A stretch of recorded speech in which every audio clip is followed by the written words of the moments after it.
Assalamu alaikum. This is Rais Masroor, and I once again welcome all the students, teachers, school heads, and public in general watching this educational YouTube channel.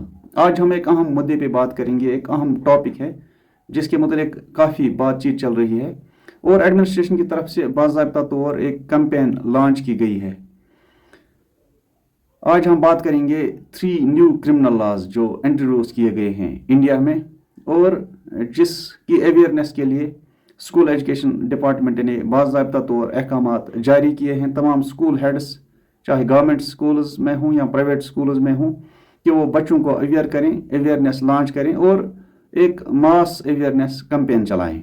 इस सिलसिले में ज़िला इंतज़ामिया की तरफ से भी एक बाज़ाब्ता तौर स्केड्यूल जारी किया गया है और मुख्तलिफ जगहों पे पुलिस और सिविल इंतज़ामिया की तरफ से अवेयरनेस प्रोग्राम्स चल रहे हैं with regard to these 3 criminal laws. Basically क्या होता है कि हमारा ध्यान कम ही जाता है लीगल लिटरेसी की तरफ या लॉज की तरफ। हालांकि एक मशहूर लीगल मैगजीन है इग्नोरेंशिया जूरिस नॉन एक्सक्यूसेट, यानी ignorance of law is no excuse. हर किसी को कानून के बारे में पता होना चाहिए, कानून की वाकफियत होनी चाहिए। लिहाजा हम सब की कोशिश और ख्वाहिश होनी चाहिए कि हम बच्चों को लीगली भी लिटरेट बनाएं, उन्हें लॉज के बारे में अवेयर करें। तो हम बेसिक से स्टार्ट करेंगे। लॉ की डेफिनेशन के बारे में अगर हम देखेंगे तो लॉ की कोई कैटेगोरिकल डेफिनेशन नहीं है, कोई प्री डेफिनेशन नहीं है। हालांकि एक वर्किंग डेफिनेशन में हम कहते हैं law is a set of rules and regulations enforced by the government institutions to regulate the behavior of citizens। यानी जो लोग होते हैं, जो citizens होते हैं या जो पब्लिक होता है, उनका जो बिहेवियर है वो कैसे हम रेगुलेट करें, तो उन इंस्ट्रूमेंट्स को हम लॉज कहते हैं। तो कई डेफिनेशंस हैं जो लॉज के बारे में from time to time different legal theorists ने दी हैं, जूरिस्ट्स ने दी हैं। एक जॉन ऑस्टिन एक मशहूर जूरिस्ट हैं, उनकी एक डेफिनेशन है law is the command by a sovereign backed by the threat of sanction.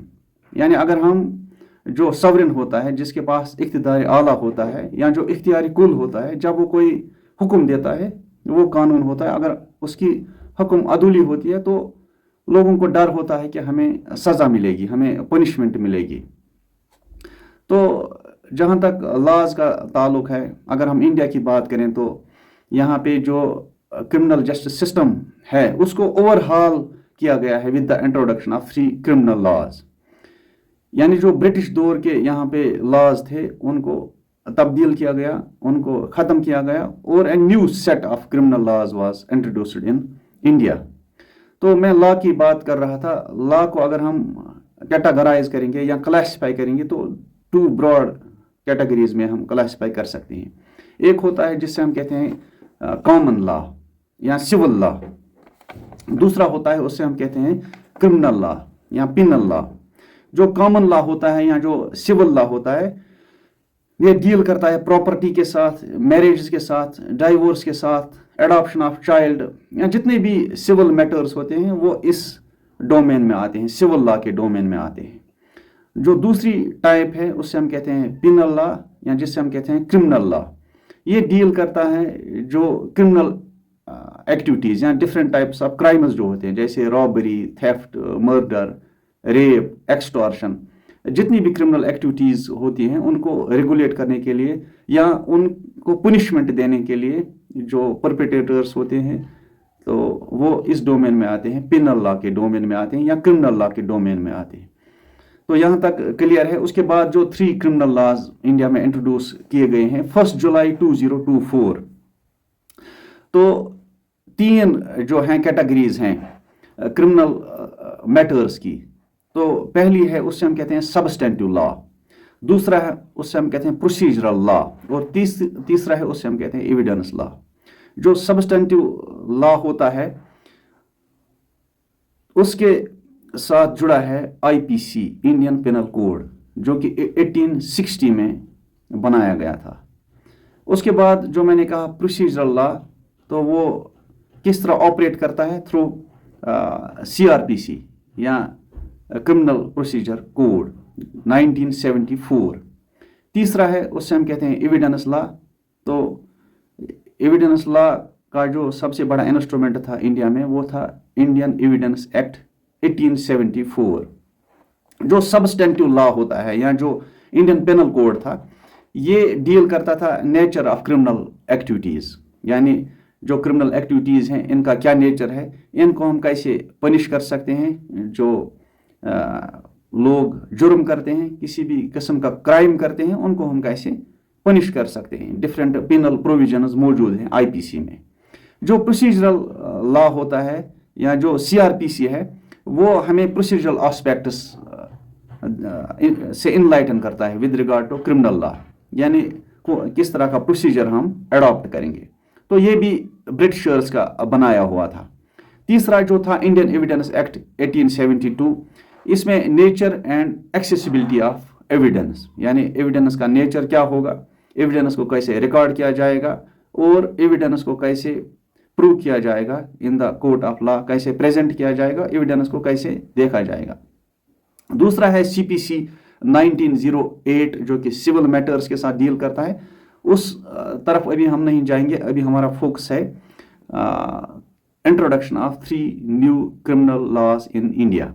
जैसे मैंने कहा आईपीसी जो 1860 से था, सीआरपीसी जो कि 1974 से था, और जो इंडियन एविडेंस एक्ट 1872 था उनको ख़त्म किया गया, उनकी जगह 3 नए कवानीन लाए गए। आईपीसी की जगह अब आएगा BNS 2023, यानी भारतीय न्याय संहिता, BNS की ये फुल फॉर्म है। दूसरा जो सीआरपीसी है इसकी जगह आएगा BNSS, भारतीय न्याय सुरक्षा संहिता। और तीसरा जो है यानी इंडियन एविडेंस एक्ट 1872, इसकी जगह आया है BSA 2023, भारतीय साक्ष्य अधिनियम। तो अब ये 3 जो नए कैनन्स हैं, 3 जो नए लॉज हैं, they will henceforth govern the criminal justice system of India। अब सवाल पैदा होता है कि जो हमारे पास इन वोग थे आईपीसी, सीआरपीसी या इंडियन एविडेंस एक्ट, इसकी जगह क्यों ये 3 नए कवानीन आए, BNS, BNSS और BSA। तो हमें समझना है कि इसकी नीड एंड इम्पोर्टेंस क्यों है। तो इस सिलसिले में जो एक्सप्लेनेशन दी गई है या जो लोग इसके हक में आर्ग्यूमेंट्स देते हैं, उनकी दलील ये है कि सबसे पहले जो ये लॉज थे तीनों ये कॉलोनियल एरा के थे और ये अंग्रेज़ों से हिंदुस्तान 4 लॉ कमीशंस आए थे। तो इन कवानीन का मकसद पनिशमेंट था। हालांकि बेसिक जूरिस्प्रूडेंस ये है कि किसी भी लॉ का मकसद होना चाहिए जस्टिस। तो इनका फोकस था पनिशमेंट की तरफ, क्योंकि ब्रिटिशर्स का मकसद उनकी साम्राज्य को दवाम बख्शना था। तो एक ये वजह थी। दूसरा ये था कि ये एज ओल्ड थे, तो कवानीन में जिद्दत लाना वक्त की ज़रूरत होती है, क्योंकि जराइम का जो नेचर है, नेचर ऑफ डिफरेंट क्राइम्स, ये इवॉल्व होता जा रहा है। जैसे साइबर क्राइम्स को डील करने के लिए काफ़ी लिमिटेड प्रोविजंस थे इंडियन पेनल कोड में, तो उनको कवर करने के लिए। इसी तरह इसमें काफ़ी एम्बिग्यूटी थी, काफ़ी कन्फ्यूजन था।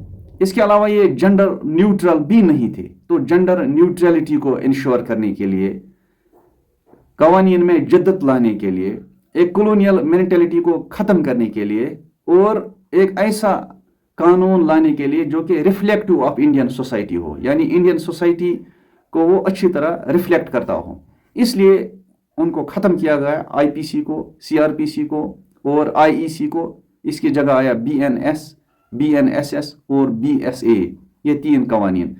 तो बुनियादी तौर पर इसमें एक तो कवानीन में जिद्दत, कॉलोनियल माइंडसेट का खात्मा, एम्बिग्यूटी का खात्मा, जेंडर न्यूट्रलिटी को इंश्योर करना, साइबर क्राइम्स को कवर करना, और इसमें एक नई चीज़ ऐड की गई है जो कि काफ़ी अच्छी है कि जो छोटे मोटे जराइम होते हैं, पेटी क्राइम्स होते हैं, उन मुजरिमों को जेल के बजाय कम्युनिटी सर्विस में लगाया जाएगा। ये एक नया एस्पेक्ट जो कि ऐड हुआ है, कम्युनिटी सर्विस का कॉन्सेप्ट आया है इन नए कवानीन में।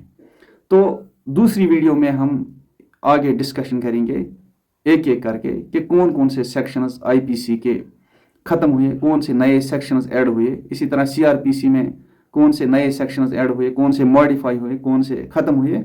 इसी तरह इंडियन एविडेंस एक्ट में जिसमें 175 सेक्शंस थे अब 170 ही रह गए, या आईपीसी में 511 सेक्शंस थे अब 358 ही रह गए हैं।